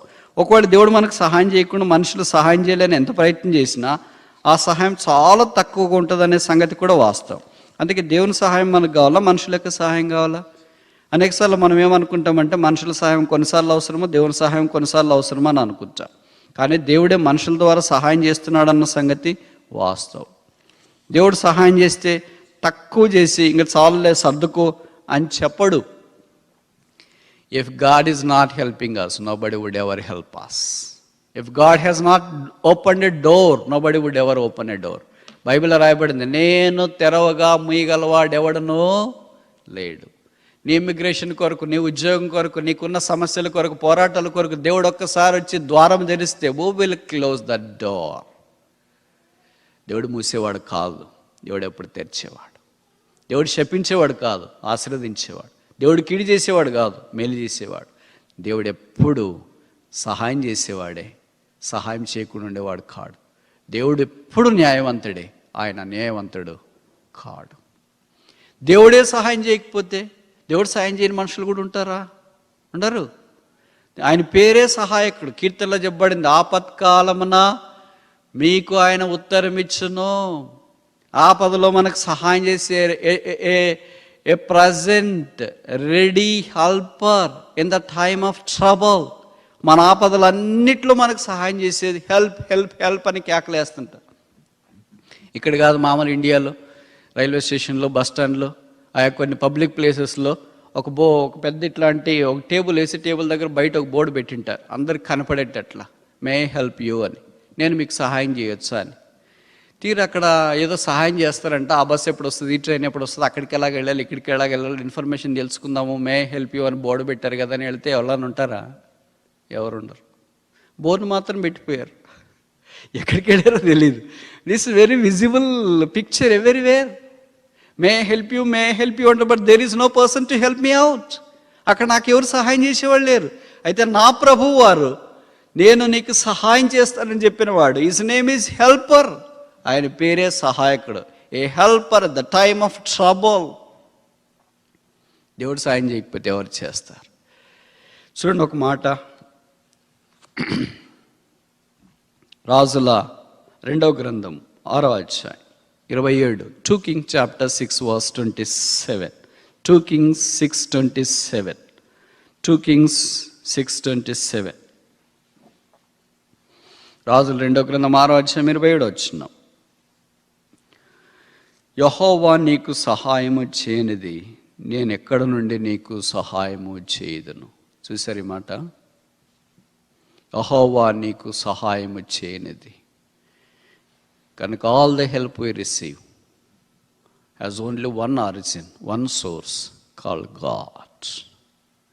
నేను నీకు సహాయము చేసేదను. ఇది ఎవడు అబద్ధం చెప్తాడా? పొరపాటు చేస్తాడా? తప్పు చేస్తాడా? చేయడుగాక చేయడు. 5వ దాకా చూసి ముగిస్తామా? Isaiah chapter 41 verse 10, Isaiah 41 verse 10, ఆఖరి వరుస. నీతి అను నా దక్షిణ హస్తముతో నిన్ను ఆదుకొందును. ఏ పిల్లర్ ఆఫ్ కన్సోలేషన్. ఆదుకొని ఆదరించే స్తంభం. ఆదుకొనుడు. ఎవరిని ఆదుకోవాలా? ఆదుకునే పదం సాధారణంగా మనం వాడుకోం. నన్ను ఆదుకోండి అని ఇప్పుడు నేను చెప్పడానికి లేదు. హెల్ప్ మీ అని నాకు చెప్పవచ్చు. నాకు సహాయం అవసరం అని చెప్పేదానికి ఆదుకోవడం అంటే ఇంకా ఇంకా ఇంకా కష్టం. ఉదాహరణకి ఏదో హుదూద్ లాంటిది వచ్చింది, తుఫాన్ లాంటిది వచ్చింది, టోర్నాడో లాంటిది వచ్చింది, సునామీ లాంటిది వచ్చింది. వాళ్ళని ఏమంటారు? వచ్చిన తర్వాత ఇడిచిపోతే ఆ మనుషుల్ని బాధితులు అంటారు. ఈ బాధితుల్ని ఇప్పుడు సహాయం కాదు వాళ్ళకి చేయాల్సింది. ఏం చేయాలా? ఆదుకోవాలి. అంటే they were gone beyond human description. They loss, the damage they have incurred can be recovered again easily early. కనుక అలాంటి వాళ్ళని ఇప్పుడు ఎవరు కావాలంటే ఆదుకునే వాళ్ళు కావాలి. అందుకే వాళ్ళు చెప్తుంటారు గవర్నమెంట్ మమ్మల్ని ఆదుకోవాలి, రెడ్ క్రాస్ ఆదుకునింది, యునెస్కో ఆదుకునింది, యూనిసెఫ్ ఆదుకునింది, ఇలాగ రకరకాల పేర్లు మనం చెప్తున్నాం. ఆదుకోనుట. మమ్మల్ని ఎవరు ఆదుకునేవారు లేరు. ఒకే ఒక వ్యక్తి మాత్రం ఆదుకోగలడు. పడిపోయాం, పాడైపోయాం, దూరం అయిపోయాం, దేవునికి చాలా దూరం అయిపోయినా ఈయన ఆదుకునే దేవుడు. అందుకే ఒక మాట రాశారు చూడండి ఇక్కడ 42:1, ఐజాయా 42 verse 1, యెషయా 42:1, ఐజాయా 42 verse 1. ఇదిగో నేను, తెలుగు బైబిల్ ఎవరు చూడట్లేదు, అంత ఇంగ్లీషేనా? ఇదిగో నేను ఆదుకొను నా సేవకుడు. ఆదుకొనే దేవుడు. కనుక ఈ సాయంకాలము మనము ఆదుకునే దానికి ఒక దేవుడు, మనల్ని ఆదుకోవటానికి దేవుడు ఉన్నాడు. It's a word of consolation. ఇదే మనకున్న ఆదరణ. ఎవరు మనల్ని ఆదుకోలేనప్పుడు కొన్నిసార్లు అంటే మనుషుడి హెల్ప్ అంటే ఏం చేస్తుంది? ఆదుకునేది ఉంటుంది. హెల్ప్ మితిమిని శుతిమించినప్పుడు ఇంకెవరు చేత కాలేదు. ఏదన్నా నాకు డబ్బులు అవసరం అంటే ఎవరన్నా ఇవ్వచ్చు, భోజనం అవసరం అంటే ఎవరన్నా ఇవ్వచ్చు, తర్వాత ఇంకేంటి నాకు అక్కడ దాకా లిఫ్ట్ అంటే ఎవరన్నా ఇవ్వచ్చు. కానీ నాకు కొన్ని ఉంటాయి. నేను బయటికి 2002వ సంవత్సరం మొట్టమొదట అమెరికా దేశానికి వస్తున్నప్పుడు మా ప్రొఫెసర్ చెప్పాడు, నీవు వెళ్ళేటప్పుడు చాలా జాగ్రత్త. అంటే జాగ్రత్త అంటే మనకు మామూలుగా ఇండియాలో మనం రైల్లో కూర్చొని మన బ్యాగ్ మన పక్కన పెట్టుకొని చేతులు వేసుకొని ఉంటాం కదా, దాంట్లో ఏం లేకపోయినా ఎవళ్ళని తీసుకెళ్తారేమో అని. అట్లా మా సార్ అన్న బ్యాగ్ పట్టుకునేది కాదు ఇంపార్టెంట్, ఇంకేం పట్టుకోవాలి? మరి వాటర్ పట్టుకోవాలా? జాగ్రత్త ఒక్కటి మాత్రం జాగ్రత్త. నువ్వు బట్టలు లేకపోయినా బట్టలు ఇచ్చేవాళ్ళు ఉంటారు, భోజనం లేకపోయినా భోజనం పెట్టేవాళ్ళు ఉంటారు, డబ్బులు లేకపోయినా డబ్బులు ఇచ్చేవాళ్ళు ఉంటారు. అయితే నీ దగ్గర ఉన్న ఒకటి పోగొట్టుకుంటే నీకు ఎవడు సహాయం చేయలేడు. That's your heart. అది నీ గుండె, అదే పాస్పోర్ట్. నీకు ఏది లేకపోయినా నీకు ఎవరైనా సాయం చేసేవాళ్ళు ఉంటారు. బ్రదర్ నాకు ఛార్జీకి లేదండి అంటే టికెట్ కొనిచ్చేవాళ్ళు ఉంటారు. నీకు ఏ అక్కర కావాలని నీకు సహాయం చేసేవాళ్ళు, నువ్వు బయట దేశానికి వెళ్ళిన తర్వాత వెంటనే ఆదుకునే వాళ్ళు వస్తాడు. బట్ నీకు పాస్పోర్ట్ లేకపోతే ఎవడేం చేయలేడు.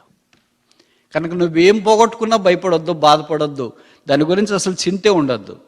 But your heart is your passport when you go out. ఇప్పటికీ నాకు అదే గుర్తుంది. నేను ఎవరికి చెప్పినా అదే చెప్తున్నా, హౌ ఈజ్ యువర్ హార్ట్? మనకి ఏదైనా అవసరమైతే ఎవరన్నా ఆదుకునే వాళ్ళు ఉంటారు, దానికి కొద్దిగా లిమిట్ ఉంటుంది. ఇది ఎందుకు చెప్తున్నానంటే లిమిట్ ఉంటుంది. మీరు ఆదుకోవటానికి ఒక లిమిట్ ఉంది. ఒక స్టేజ్కి పోయిన తర్వాత మనుషుడు ఆదుకోలేడు, దట్స్ బియాండ్ హిస్ లిమిట్. అప్పుడు ప్రభు వస్తాడు, ఇదిగో నేను ఆదుకుంటాను. ఇప్పుడు ఎవరు ఆదుకోలేరు ప్రభు, మమ్మల్ని ఎవరు బాగు చేయలేరు ప్రభు. ఈ విషయంలో who will do this for us? ఇదిగో నేను మిమ్మల్ని ఆదుకుంటా. What a word of consolation, what a pillar of consolation. ఇలాంటి 5 స్తంభాల మీద మన క్రైస్తవ జీవితం కట్టబడి ప్రభు కొరకు ముందుకు సాగాలని కోరబడుతున్నా. ఇవన్నీ వాళ్ళు ఆధారపడ్డారు కనుక ఆ తర్వాత అధ్యాయంలో మనం చూస్తాం, ఇశ్రాయేలుకు దేవుడు చేసిన వాగ్దానాలు, నిన్ను శాశ్వత శోభాతిశయముగాను బహుతరములకు సంతోష కారణంగాను చేసేది. వారిలో ఒంటరైన వాడు 10,000లకు ఎన్నికలైన వాడు బలమైన జనమగును. యెహోవా నిన్ను నిత్యం నడిపించిన దేశం యొక్క ఉన్నత స్థలములకు నీవు ఎక్కెదవు. సముద్ర వ్యాపారము నీ వైపు త్రిప్పబడను. జనముల ఐశ్వర్యం నీవు అనుభవించదు. రైజ్ అండ్ షైన్, లెమ్మో తేజరిల్లెము. ఎందుకు? యెహోవా వెలుగు నీ మీదకి వచ్చింది. చదువు వచ్చింది, ఉద్యోగం వచ్చింది, వీసా వచ్చింది, ప్రమోషన్ వచ్చింది, రీలొకేషన్ వచ్చింది. Rise and shine. 41వ అధ్యాయంలో పడిపోయి దిగులుతోన భయముతోన బాధపడుతున్న ఇజ్రాయేలును బయటికి తీసుకొని వచ్చిన తర్వాత ఇప్పుడు ఆ అధ్యాయాలు చూస్తుంటే కిరీటాలు లేకపోతే పర్వతాలు చివరికి ఎక్కడి దాకా వచ్చాడంటే నూతన ఆకాశం, నూతన భూమి, 1000 ఏండ్ల పరిపాలన, దేవుని సింహాసనం భవిష్యత్తు. ఇప్పుడు ఇజ్రాయెల్ దగ్గరికి వెళ్ళి మైకి ఇస్తే, ఏంటయ్యా నువ్వు బబులోన్లో ఉన్నప్పుడు చాలా బాధపడ్డావేంటి, ఇజ్రాయెల్ దేశంలోనికి వచ్చిన తర్వాత ఇంకా బాధపడ్డావు, మా పొలాలు ఇలాగైపోయి, ఇళ్ళు అలాగైపోయి, మా బంధువులు ఇలాగైపోయి, అన్నీ బాధపడ్డావేంటి, ఇప్పుడు ఎక్కడికి వచ్చినా నువ్వు నూతన భూమి, నూతన ఆకాశం దగ్గరికి వచ్చినావు, ప్రభుత్వ పాటు సింహాసనం మీద కూర్చుని ఏలే భాగ్యంలోనికి వచ్చినా. ఇప్పుడు చెప్పు నీ అనుభవం. ఫియర్ నాట్ అంటే ఏమనుకుంటున్నావు? I am speechless. దేవుడు ఒక పాపాత్ముడైన మానవుని విషయం ఇంత ప్రణాళిక కలిగి ఉంటాడా? ఈ మనుషుని గురించి ఇంత ఆలోచిస్తాడు? ఈ మనుషుని గురించి ఇంత పట్టించుకుంటాడా? ఈ పడిపోయిన మట్టిలో ఉన్న మనిషిని మహిమలోనికి దేవుడు తీసుకుని రావాలని అనేక సార్లు మనము కనపడేదాకే చూస్తాము. We cannot see beyond this. God has a lofty plans for you. He has a stupendous purposes for your life. ఇప్పటితో నా జీవితం అయిపోయింది, ఇంతటితో ఖతం. No, this is not end, this is the beginning. కనుక దేవుడు ఇక్కడి నుండి మనల్ని పైకి తీసుకురావాలని కూర్చోబెడతాడు. ఉన్నత స్థలములపై ఎక్కించి చూపించు ప్రభు. రక్షణ సౌందర్యం మనం దినాన్ని చూస్తాం. ఆ యేసుక్రీస్తు ప్రభు వారిని మహిమలో చూసినప్పుడు ఇప్పుడు భయపడిన దాని దగ్గరికి వెళితే, అయ్యో నేనెంత బలహీన అయిపోయి, ఎంత దిగులు పడినా, ఎంత చింతపడినా, ఎంత అధైర్యపడినా, ఎంత కృంగిపోయాను, ఎంత కృషించిపోయాను, ఎంత భయపడిపోయాను. ఈ మహావైభవాన్ని చూస్తున్నప్పుడు, ఈ మహా తేజస్సును చూస్తున్నప్పుడు, ఈ మహా మహిమను చూస్తున్నప్పుడు దేవుడు నా కొరకై సిద్ధపరిచిన ఏర్పాట్లు ఎంత గొప్పవి. ఆహా, దేవుని బుద్ధి జ్ఞాన బాహుళ్యములు ఎంత దొడ్డవి. భయపడకము, నేను నీతో కూడా ఉన్నాను. ప్రార్థన.